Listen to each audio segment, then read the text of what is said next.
harassé, dépassé, fatigué de ce que vous vivez. Vous avez un manque d'estime de soi? Eh ben, ne désespérez plus.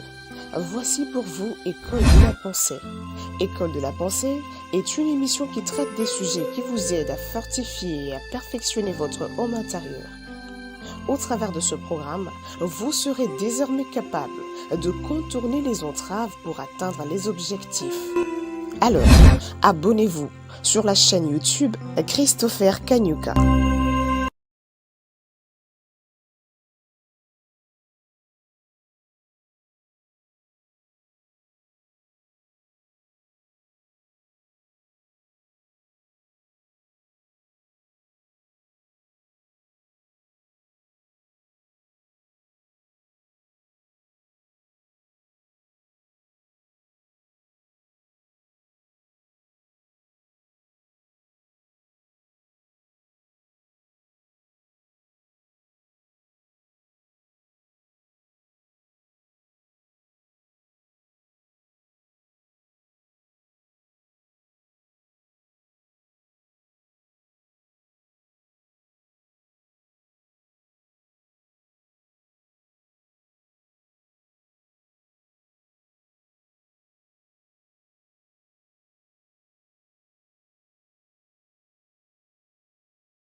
Mesdames et messieurs, bienvenue dans ces nouveaux numéros de l'École de la pensée, une émission dans laquelle nous avons pour slogan et le titre phare de cette émission, change ta façon de penser, change ta vie.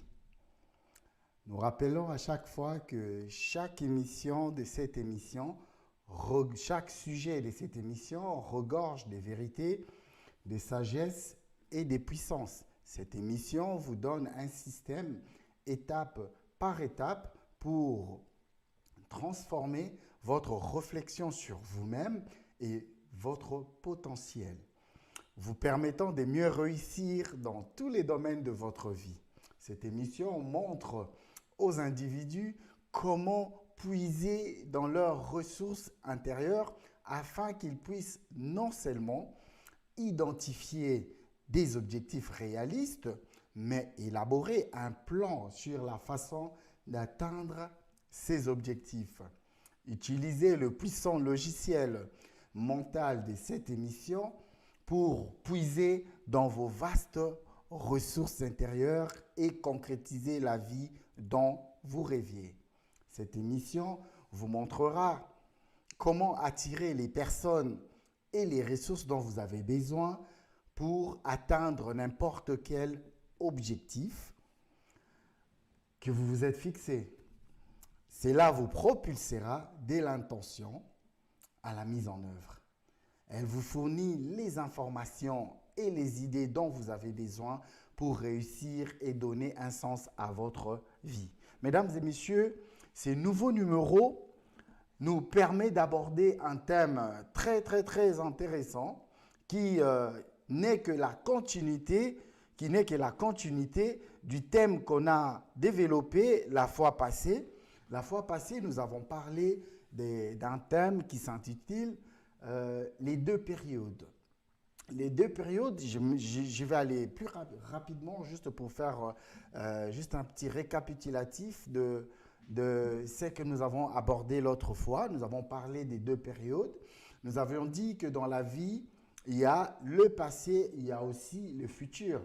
Alors, le présent n'est qu'un instant bref est fugace. Alors, vous pouvez choisir de vous concentrer, vous pouvez choisir de vous concentrer ou de concentrer toute votre attention sur ce qui s'est passé, alors qui ne peut pas être changé, parce que c'est passé, c'est un fait, ça ne peut pas être changé, ou vous focalisez sur l'avenir. Focalisez toute votre attention sur l'avenir, parce que c'est ce qui est possible pour vous. C'est ce qui est possible. C'est sur le futur que vous avez un certain contrôle. Vous pouvez contrôler le futur en changeant votre façon de penser. En changeant votre façon de penser, vous pouvez aussi changer votre vie.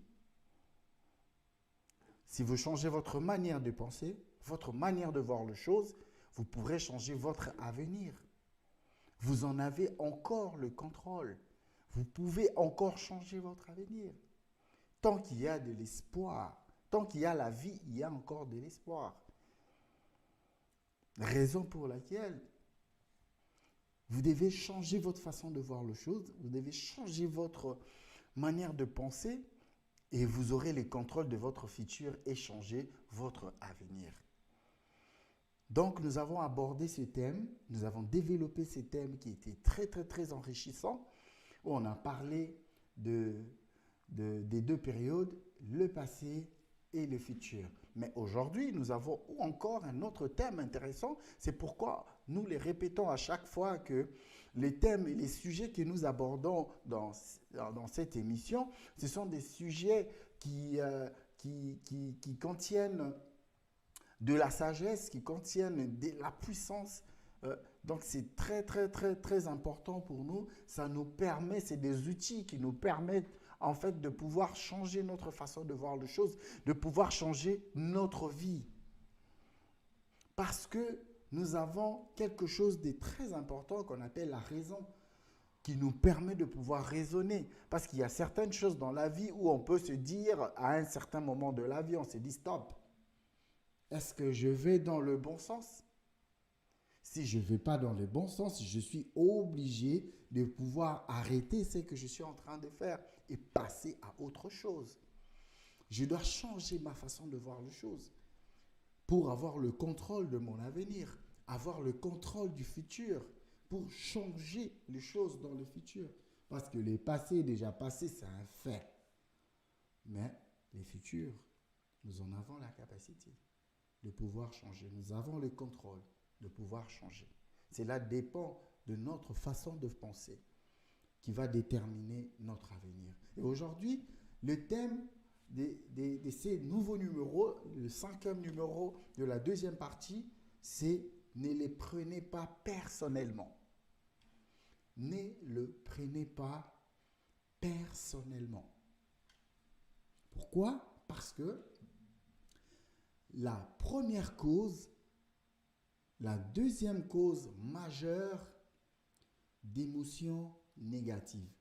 Dans le numéro précédent, nous avons parlé des 3 causes majeures d'émotions négatives dans notre vie. Alors, nous avons abordé la première cause au numéro précédent et dans ce numéro, nous allons aborder la deuxième cause majeure d'émotions négatives. Alors, d'après un philosophe, Ouspensky, un philosophe, la cause majeure d'émotions négatives est l'identification et l'attachement. Quand on s'identifie par rapport à un sujet, on s'identifie par rapport à un problème, on s'identifie par rapport à une situation, on s'identifie par rapport à une personne. Et cela s'est produit lorsque vous prenez quelque chose personnellement. L'identification ou l'attachement à quelqu'un ou à quelque chose s'est produit lorsque on prend personnellement quelque chose, personnellement, ou on s'attache à une personne ou à une chose.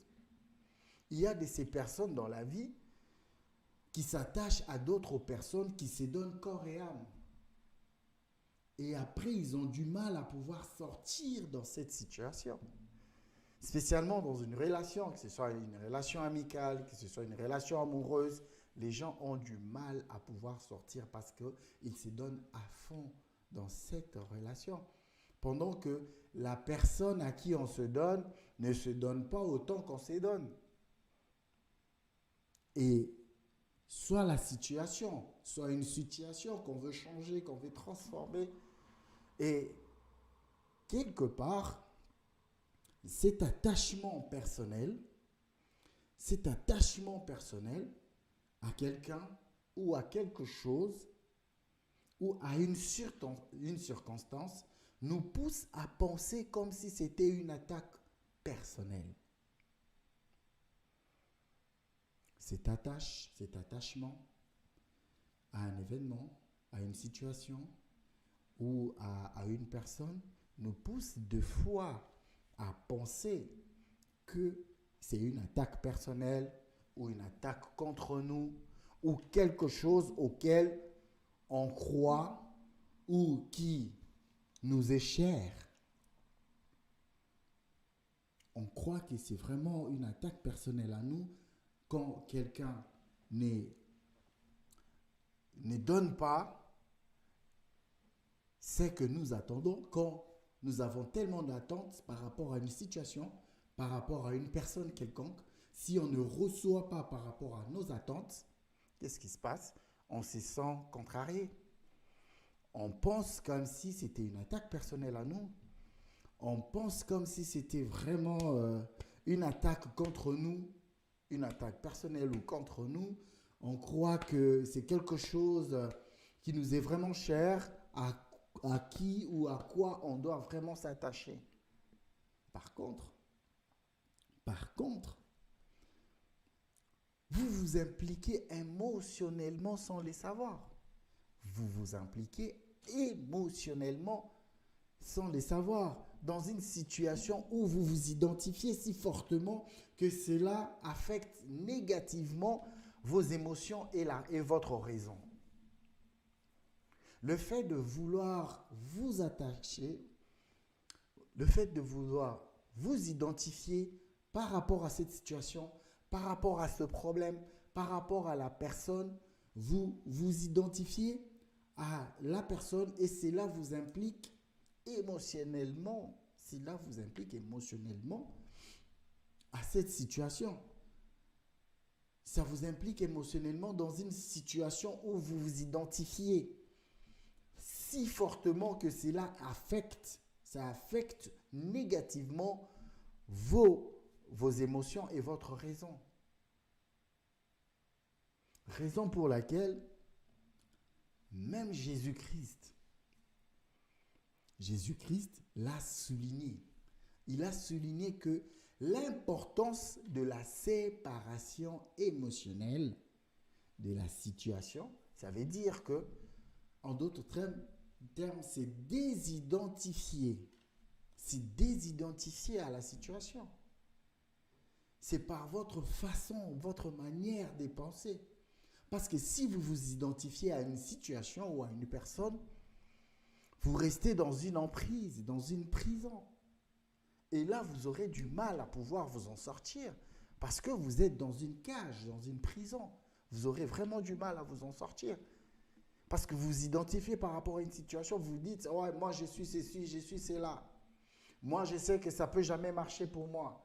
J'ai fait ceci, j'ai fait cela dans ma vie, ça n'a jamais marché. Ça n'a jamais fonctionné pour moi. À moi, les relations, en tout cas, je ne pense pas que c'est fait pour moi. Mais non, vous devez changer cette manière de penser, changer cette manière de réfléchir. C'est parce que vous vous identifiez à cette situation. Vous vous identifiez à cette situation. Une fois vous changez cette façon de penser, c'est pourquoi vous devez vous désidentifier. C'est comme Jésus l'a dit, vous vous désidentifiez à cette situation, à cette pensée négative. La Bible dit que vous connaîtrez la vérité et la vérité vous affranchira. La vérité vous rendra libre quand vous connaîtrez cette vérité. Et cette vérité, c'est à propos de vous. C'est à propos de vous. C'est vous qui devez changer le cours de votre vie. C'est vous qui devez changer les cours de votre vie. Jésus a souligné l'importance de la séparation émotionnelle de la situation. Tu dois te détacher émotionnellement de cette situation afin de retrouver le calme et le sang-froid. Parce que cette situation va vous contrarier à chaque fois. Cette situation va vous stresser à chaque fois. Alors vous devez vous désidentifier. Vous devez vous désidentifier de cette situation. Vous séparer émotionnellement de cette situation. Parce que cette situation va vous rendre. Cette situation va, si vous vous désidentifiez, cette situation vous permettra de retrouver votre calme et votre sang-froid. C'est pourquoi il y a un psychologue et un philosophe, un psychologue et en même temps philosophe au nom de William James. C'était un étudiant de Harvard, l'université aux États-Unis, Harvard. Le monsieur a écrit ceci. Il a dit, la première étape pour faire face à toute difficulté, est d'être prêt. À faire en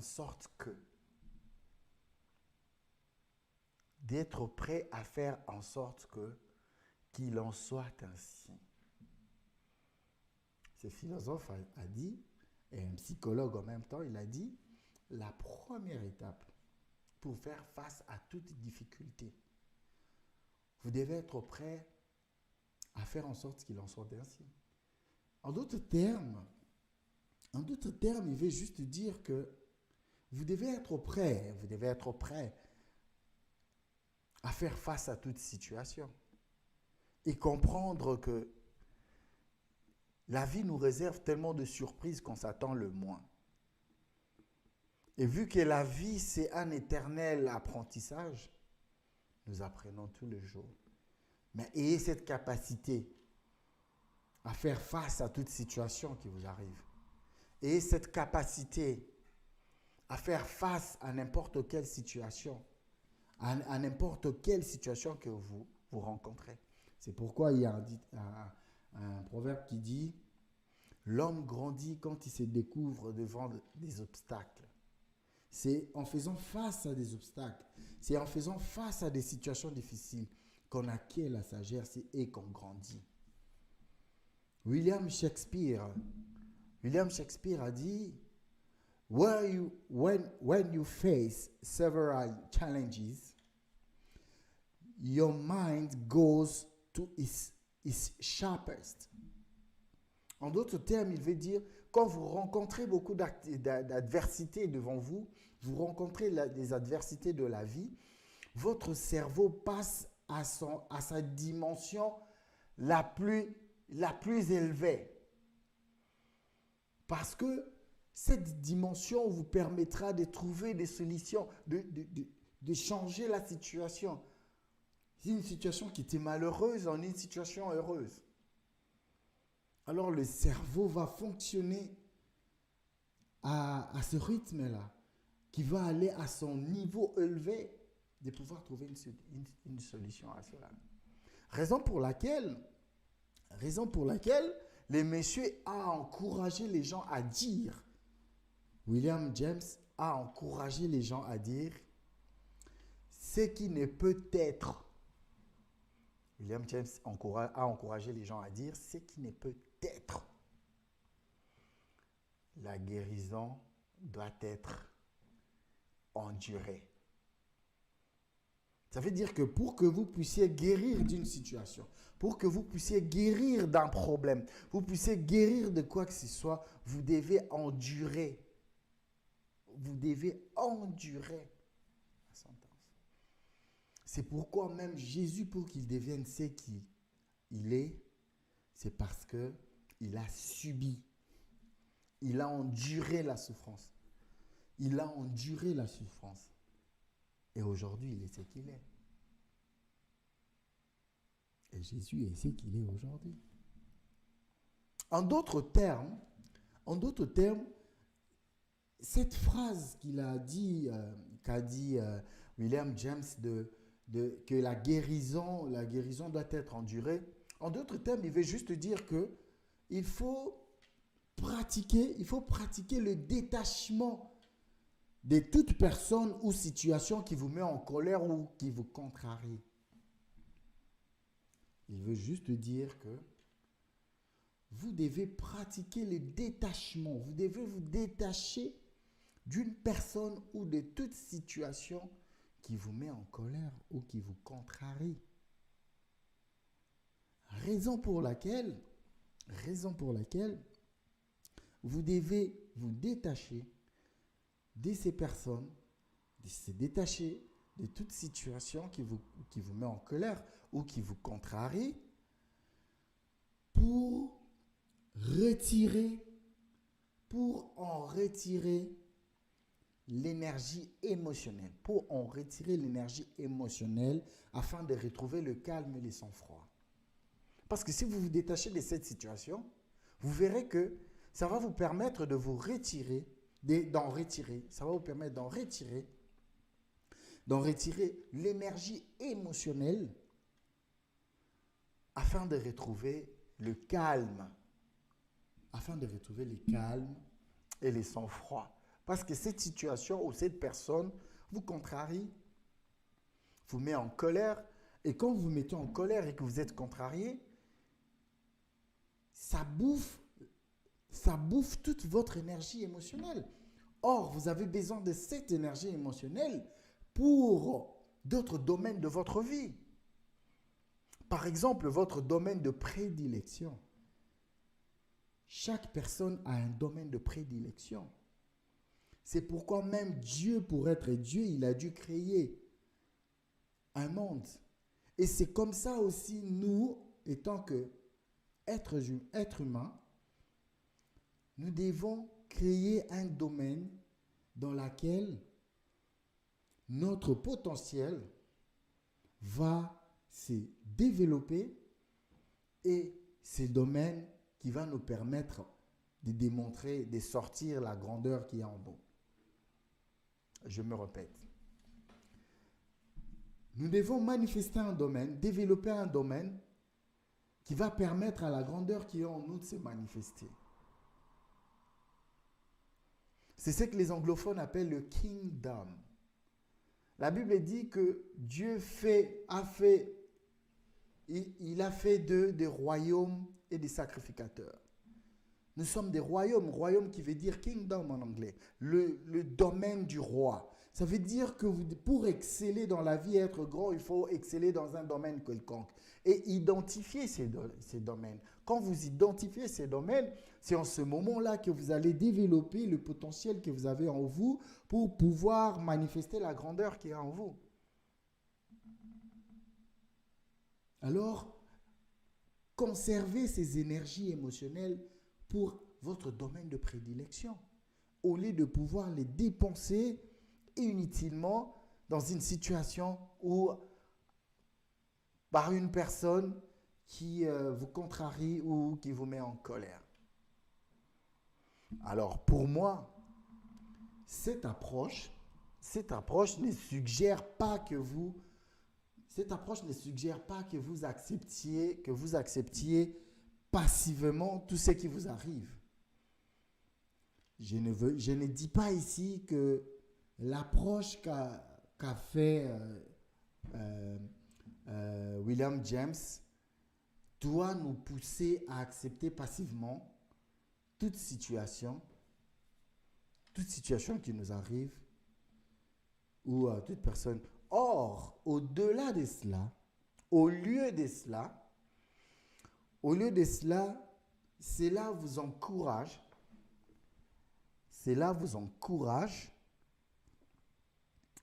cela vous encourage à utiliser, cela vous encourage à utiliser votre volonté, pour garder votre esprit et vos émotions sous contrôle. Voilà. Cela vous pousse, cela vous encourage. Par contre, cela vous encourage de utiliser votre volonté pour garder votre esprit et vos émotions sous contrôle. Et dans cette démarche, vous disciplinez pour prendre du recul. Vous vous disciplinez pour prendre du recul mentalement et traiter les problèmes intelligemment. Je me répète, si vous utilisez votre volonté, pour garder votre esprit et vos émotions sous contrôle, cela vous permettra de vous discipliner. Pour prendre du recul mentalement, et traiter les problèmes intelligemment. Parce que le problème doit être traité intelligemment pour vous permettre de pouvoir conserver votre énergie émotionnelle pour d'autres domaines de votre vie. Alors, vous utilisez votre esprit pour voir la situation objectivement.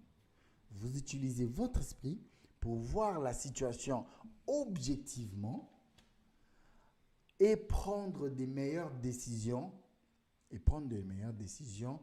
pour la résoudre. Vous utilisez votre esprit objectivement et prendre des meilleures solutions pour la résoudre. Parce que je vous assure que ni personne ne peut avoir le contrôle de vous, à moins qu'il y ait encore quelque chose que vous voulez de ces personnes. Je répète ici que rien ou personne d'autre, rien ni personne, donc personne ne peut avoir de contrôle sur vous. Personne ne peut avoir de contrôle sur vous à moins qu'il n'y ait encore quelque chose que vous voulez de ces personnes. S'il y a encore quelque chose que vous voulez de ces personnes qui vous contrarient, de ces personnes qui vous mettent en colère, si vous voulez encore quelque chose de ces personnes, c'est en ce moment-là que ces gens auront encore le contrôle sur vous. Alors ces gens doivent avoir quelque chose qu'ils peuvent toujours vous donner ou vous refuser. Pour que ces personnes aient le contrôle sur vous, ils doivent avoir toujours quelque chose à vous donner ou à vous refuser. Quand ces personnes vous refusent quelque chose, vous serez toujours contrarié et vous serez sous leur contrôle. Quand ces gens ont quelque chose à vous donner, vous serez toujours derrière ces personnes. Ils auront le contrôle sur vous. Mais quand ces personnes n'ont rien à vous donner, c'est en ce moment-là ils n'auront pas le contrôle sur vous. Ils ne sauront pas comment vous contrôler. Alors, dès que vous vous détachez émotionnellement d'une personne,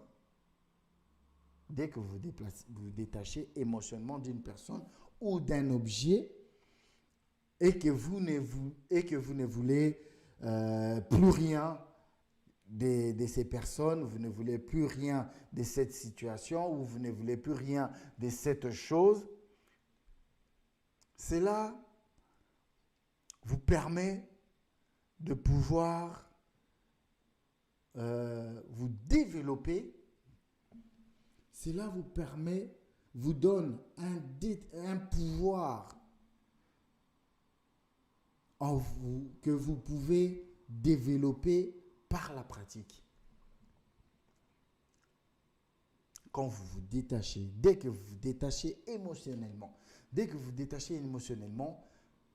d'une situation, d'une personne ou de quelque chose, et que vous ne voulez plus rien de cette personne, vous ne voulez plus rien de cette personne, vous ne voulez plus rien de quelque chose, vous ne voulez plus rien de cette situation. Et cette capacité vous permet d'être libre. Ça vous permet d'être libre. C'est pourquoi je l'ai dit tantôt, j'ai dit que quand vous connaîtrez la vérité, et cette vérité vous rendra libre. Et c'est quand vous connaîtrez que personne ne peut avoir le contrôle sur vous, parce que cette personne vous refuse quelque chose ou doit vous donner quelque chose, et que vous voulez toujours courir derrière cette personne, c'est en ce moment-là que cette personne aura un contrôle sur vous. Mais lorsque vous comprenez que personne ni rien ne peut avoir le contrôle sur vous, si vous n'avez plus besoin de quoi que ce soit, si vous n'avez plus besoin de la personne, ou vous n'avez plus besoin de la situation, ou vous n'avez plus besoin de la chose, ça vous rend libre. Ça vous rend libre. Et cette capacité à pratiquer le détachement, est un pouvoir que vous pouvez développer par la pratique. Cette capacité à pratiquer le détachement est un pouvoir qui vous permet de pouvoir développer par la pratique. Cela peut faire de vous le maître d'une situation qui pourrait autrement vous bouleverser et vous mettre en colère. Si vous arrivez à vous détacher de certaines situations ou de certaines personnes, cela vous permettra de pouvoir vous développer autrement à travers la pratique. Ça vous permettra de vous développer autrement à travers la pratique. Et cela peut faire de vous le maître d'une situation. Cette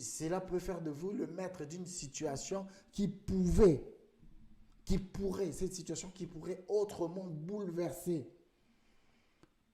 qui pourrait autrement vous bouleverser et vous mettre en colère.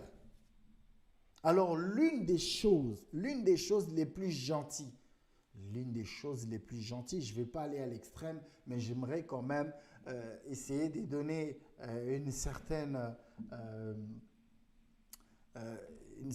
balance pour que les mots ne soient pas tellement forts. Alors, la chose la plus gentille que vous puissiez faire pour aider les autres personnes, est d'encourager ces gens, de pouvoir les encourager les autres à prendre du recul par rapport à une situation problématique. La chose la plus gentille que vous pouvez faire pour aider les autres, c'est de les aider à pouvoir prendre du recul par rapport à une situation problématique et à être objectif à ces sujets. Parce que si la personne est objective, la personne cherchera les intérêts qu'il pourra trouver par rapport à cette situation ou par rapport à la relation, par rapport à la personne. Vous allez chercher à pouvoir trouver un objectif par rapport à cette situation. Mais si la personne est problématique ou la situation est très problématique, ce que vous pouvez faire, c'est de pouvoir prendre du recul. Prenez du recul. Autre chose à faire, c'est de pouvoir encourager ces personnes à voir la difficulté comme si cette difficulté arrivait à quelqu'un d'autre. Vous pouvez aussi encourager ces personnes à pouvoir voir la difficulté, la situation ou le problème comme si ce problème, cette situation ou la difficulté arrivait à quelqu'un d'autre. Dans ces cas, vous leur demandez quel conseil ils donneraient à quelqu'un d'autre confronté au même problème. C'est là que vous pouvez aussi demander à ces personnes quels conseils ces personnes peuvent donner à quelqu'un qui est confronté à la même situation et au même problème. C'est alors que ces personnes pourront comprendre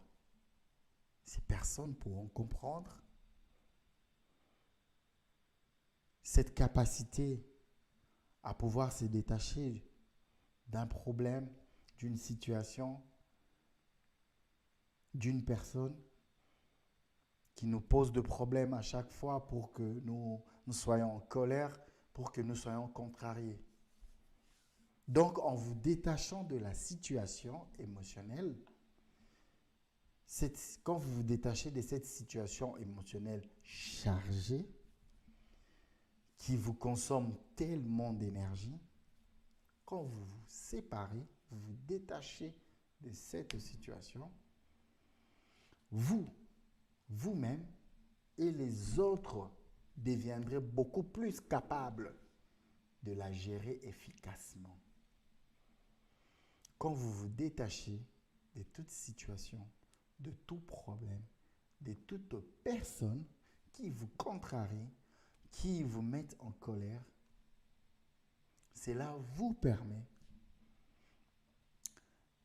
vous et les autres personnes qui vont se retrouver dans le même problème, dans la même situation, cela vous permettra de pouvoir gérer, ou cela vous permettra de devenir beaucoup plus capable de gérer efficacement cette situation, gérer efficacement ce problème, gérer efficacement cette personne. Voilà, mesdames et messieurs, c'était en fait le 5e numéro de la 2e partie qui avait pour thème « Ne le prenez pas personnellement ». Je tiens à rappeler qu'à chaque fois que chaque sujet de cette émission regorge des vérités, de sagesse et de puissance, cette émission vous donne un système étape par étape pour transformer votre réflexion sur vous-même et votre potentiel, vous permettant de mieux réussir dans tous les domaines de votre vie. Cette émission montre aux individus comment puiser dans leurs ressources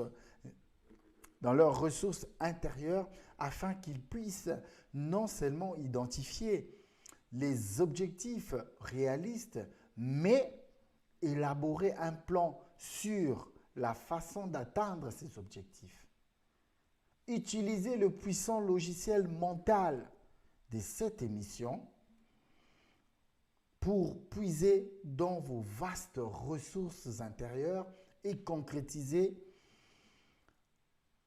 la vie dont vous rêviez. Cette émission vous montrera comment attirer les personnes et les ressources dont vous avez besoin pour atteindre n'importe quel objectif que vous vous êtes fixé. C'est un spectacle magistral chargé de sagesse et de connaissances. Cela vous propulsera de l'intention à la mise en œuvre. Elle vous fournit les informations et les idées dont vous avez besoin pour réussir et donner un sens à votre vie.